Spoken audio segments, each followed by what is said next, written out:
Jadi penugasan yang harus kita laksanakan secara maksimal, penyegaran yang ada.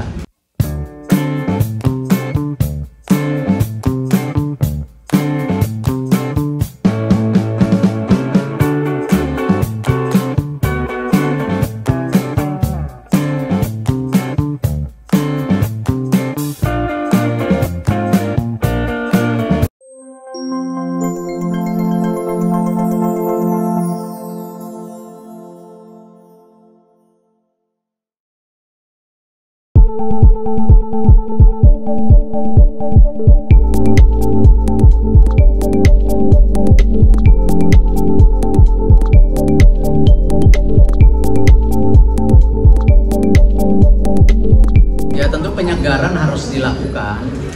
Memang kan penugasan yang diberikan ini harus bisa lakukan kita secara maksimal. Jadi review-review ini kita jalankan, ya kita jalankan sesuai dengan target-target yang diberikan saat ini, sama seperti 3 juta rumah. Ya kita dorong secepatnya dengan pembangunan ekosistem. Sama kemarin keputusan pembelian gabah untuk 3 juta. Kita lihat datanya masih kurang maksimal, ya kita lakukan penyegaran.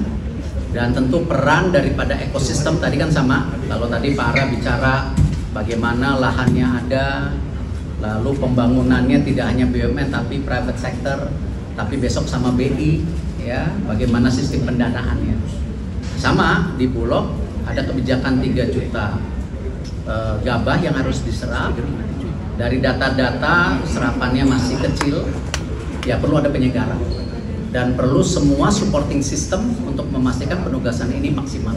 Karena yang terpenting jangan sampai dengan sekarang kita menuju swasembada beras yang selama ini kita import, akhirnya serapannya tidak maksimal, harga gabahnya turun, petaninya kasihan, akhirnya kapok menanam.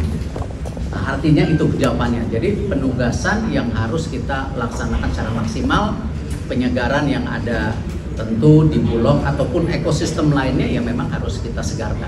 Kenapa TNI aktif, Pak? Kenapa TNI aktif, Pak? Bagian dari ya memang pilihan yang kita tadi ekosistem. Kenapa juga teman-teman bicara kenapa Pak besok ke BI, ya sama.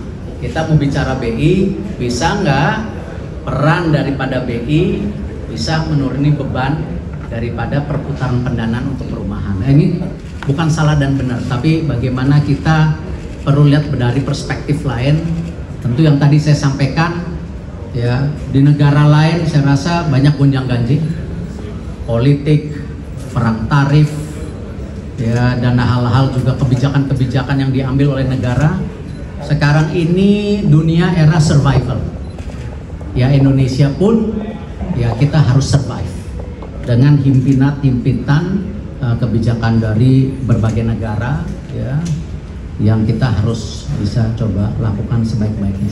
Termasuk kemarin ya mengenai kelapa sawit, alhamdulillah kan WTO kita juga tidak didiskriminasi. Tapi kan ada turunannya lagi, bukan hanya sekedar tidak didiskriminasi. Nah ini hal-hal seperti ini saya rasa kompleksitas yang mungkin era yang selama ini belum pernah kita alami. Ya.